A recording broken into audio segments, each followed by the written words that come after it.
छोटे से गांव में रामू और राधा नाम के एक गरीब किसान और उसकी पत्नी रहते थे। उनकी जिंदगी सादी थी, पर उनकी किस्मत पलटने वाली थी।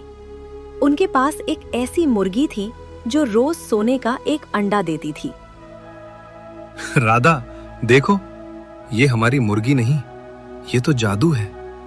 आज फिर सोने का अंडा। हे भगवान, यह तो सच में चमत्कार है। हमें अब किसी बात की चिंता नहीं। हमारी गरीबी हमेशा के लिए दूर हो गई स्वामी। हाँ, रोज एक अंडा।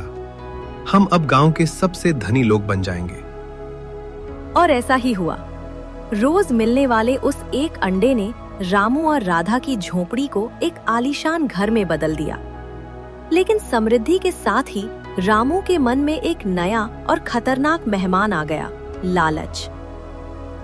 रामू का मन अब रोज मिलने वाली संपत्ति से ऊब गया था। वह अधीर हो गया था।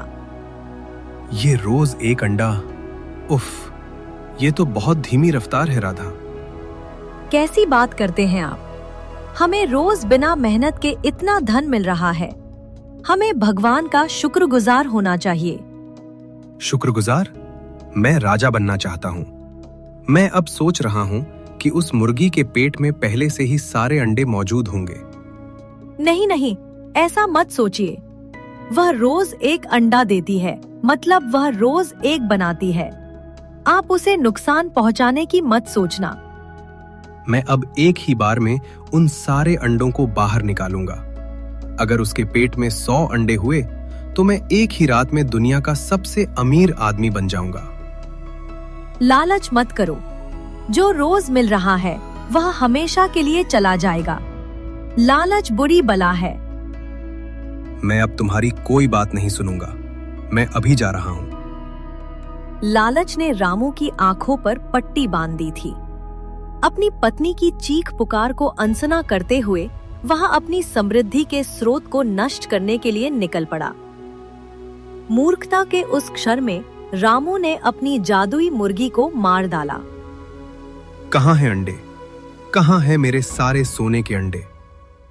क्या मिला? कुछ मिला? कुछ नहीं, यहाँ कुछ भी नहीं है। सिर्फ एक साधारण मुर्गी का मांस। मैंने कहा था, आपने अपना रोज का खजाना खो दिया। एक ऐसे खजाने के लिए जो कभी था ही नहीं। ओह, मैंने ये क्या कर दिया? मैं कितना लालची और मूर्ख था। मैंने अपनी मूर्खता से अपनी खुशहाली को मार डाला। रामू को अपनी गलती का भयानक एहसास हुआ, लेकिन अब पछताने से कुछ नहीं हो सकता था। सोने का अंडा देने वाली मुर्गी हमेशा के लिए जा चुकी थी। उसने अपनी रोज की आमदनी का जरिया अपने हाथों से खो दिया था। समय बीतता गया और रामू का सारा धन समाप्त हो गया। वह फिर से गरीब हो गया, लेकिन इस बार उसे एक अमूल्य शिक्षा मिली थी। हमें फिर से मेहनत करनी होगी। हाँ राधा, पर अब मैं जानता हूँ कि संतुष्टि ही असली धन है। अगर हमें रोज थोड़ा थोड़ा भी मिलता रहे तो हमें उसमें सब्र रखना चाहिए। अब आप समझदार बन गए हैं और इसलिए यह कहानी हमें सिखाती है कि हमारे पास जो है उसकी कद्र करना कितना जरूरी है। लालच बुरी बला है। जो लोग ज्यादा पाने की लालसा में अपनी वर्तमान नेमतों को बर्बाद कर देते हैं, वे अंततः सब कुछ खो देते हैं।